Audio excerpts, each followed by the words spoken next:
telecom operators, and what figures I'm going to share with you is a figures of almost all telecom operators in the country.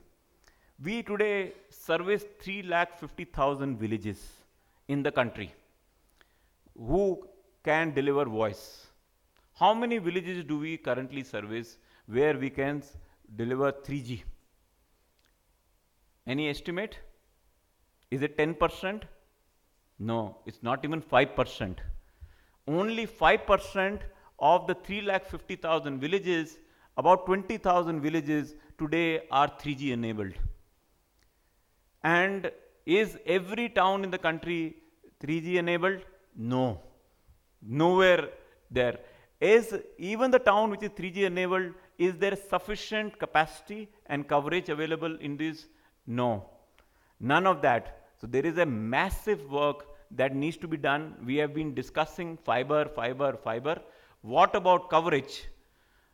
What about capacity to be able to manage these customers from a current 50 petabytes to 500 petabytes, from current ability to handle 100 million customers to 500 million customers?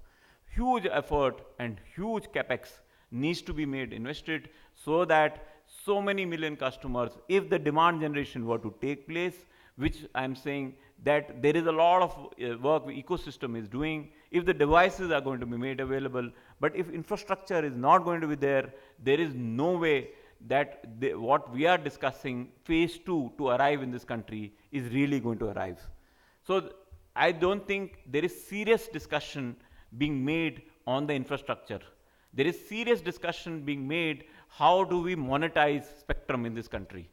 There is no serious discussion that is being made how do we build this infrastructure to be able to, which is going to be to handle this large volume of these customers. So obviously, what are the challenges? Why is it that only 8, 10, 15% of the voice connected villages in this country are currently 3G enabled, and how many, and none being 4G enabled? Why is it? Because today in India, in spite of this last auction, there are no pan-India private sector operator which has 3G. Even now, the total spectrum that has been allocated for data, as we speak today, is sufficient to handle at best 75 to 100 million customers for 3G. If you have to handle 500 million, 500 petabytes, there is the total spectrum that has been allocated. We need at least 2 to 3 times the current level of spectrum for to be made available to serious telecom operators for this vision to actually arise. So obviously, this is a movement which the media has to take this forward.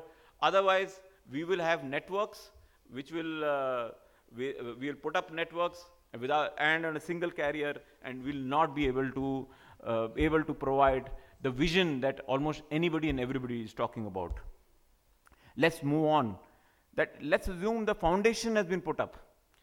There is infrastructure. There is, and that is what Ibrahim has given me as the task. There is infrastructure, there is ecosystem, and there is demand. Then what is it that leaders of tomorrow need to do so that we are able to achieve a phase 2 revolution? And here, I believe there are 3 pillars. One pillar is technology. Second pillar is training. And the third pillar is transformation. Let me first, obviously, talk about technology. And in my technology speech does not come all the complex technology that is being talked about, mobile data, but it comes on the ecosystem. Today, knowledge workers are happy to be able to do their mails. Knowledge workers are happy to be able to do their search. But what happens to the masses? What is it that the masses are looking for? Obviously, they are looking for very different from pure communication and search-oriented, information-oriented, who are not at all the educated variety. What is it they're looking for? Obviously, they're looking for regional content. Very large component of regional content, and evolution of large component of regional content is going to make a big space.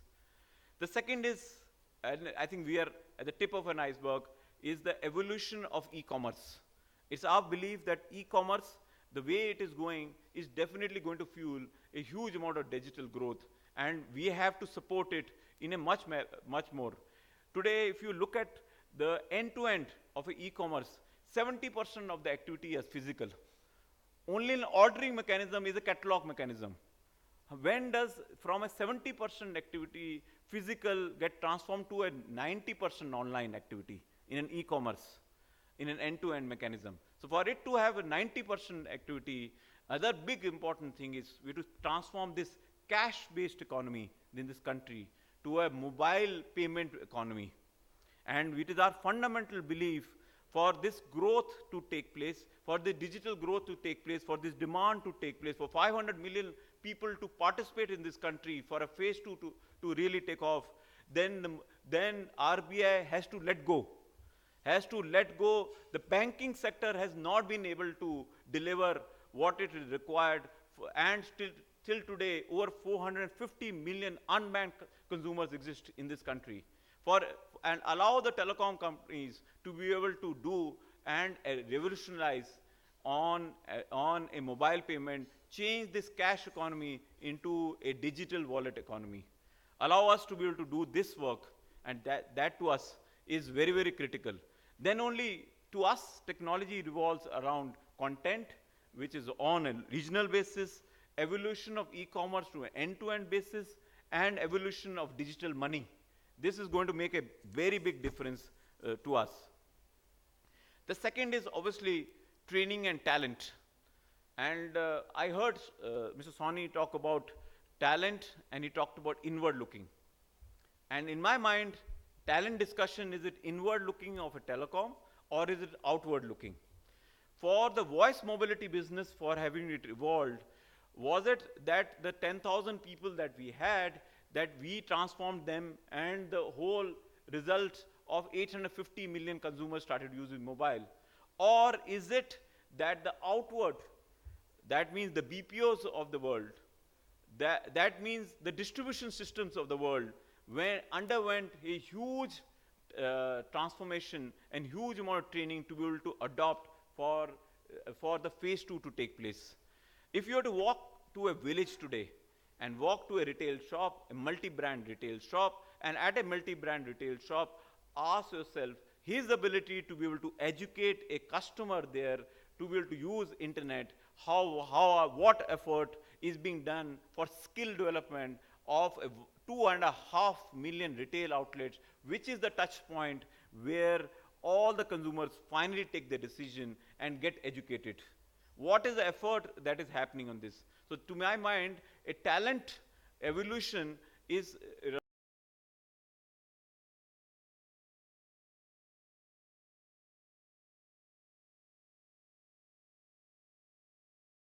BPO are very well trained to handle voice related calls, but are they trained to be able to handle SEM? So it's easy to talk about SEM, but how are they ready to be able to handle this huge evolution on the SEM side? And that to me is a huge task. And the question that obviously arises, can alone a telecom operator achieve this mammoth task? The answer is clearly no. The whole ecosystem, the device providers, the application providers, the content providers, all of them have to make their effort into the marketplace for this evolution of this training and talent of the masses, for internet to be adopted in the masses.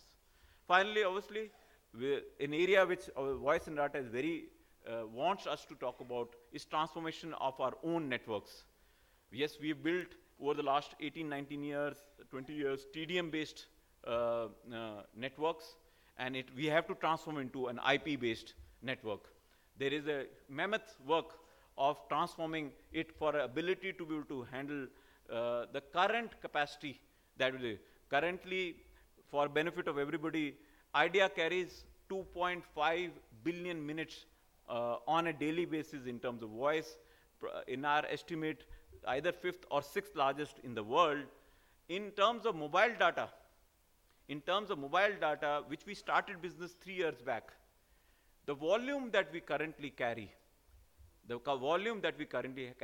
at approximately a level of 600 terabytes a day is more than the volume of voice that we carry in terms of overall. And we're just a start of it, of a tip of an iceberg. From a 600 terabytes, if we have to move to a level of 60 to 70 petabytes, which is what on a daily basis, that's the assumption that we are running this base, we have to transform all our networks.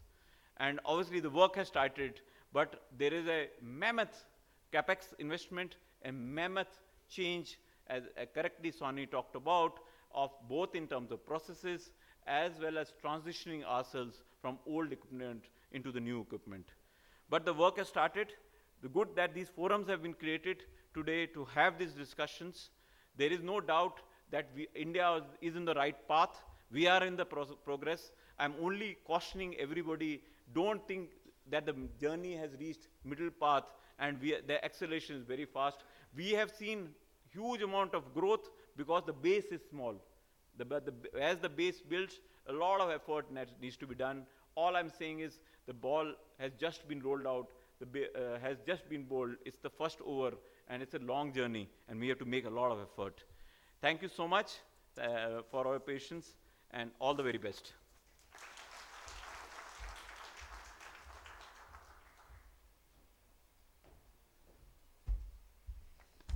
Thank you so much, Mr. Kapania. As I said in the beginning of the day, that there is no dearth of energy, there is no dearth of commitment, there is no dearth of ideas. I think this was all coming out very, very clearly in Mr. Kapania's address. And I'm very happy that despite the challenges, despite the problems that we are facing at all levels, there is definitely a positive mood still, and I'm sure we will be able to do it. Mr. Kapania, I think you left the stage. You are required here to receive a small memento of our appreciation. Can I request Mr. Sanjay Kaul to please present a small token of our appreciation to Mr. Kapania.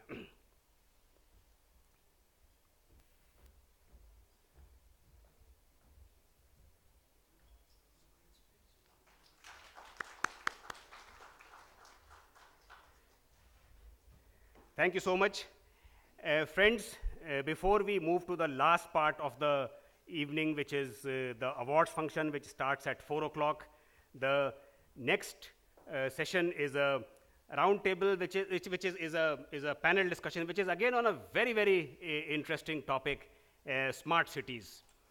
And one of the things that caught the youth's fancy in the country, especially in the metros and the people who had just come out of colleges, was Narendra Modi's appeal for smart cities, 100 smart cities within a couple of years. It's an ambitious plan, but I think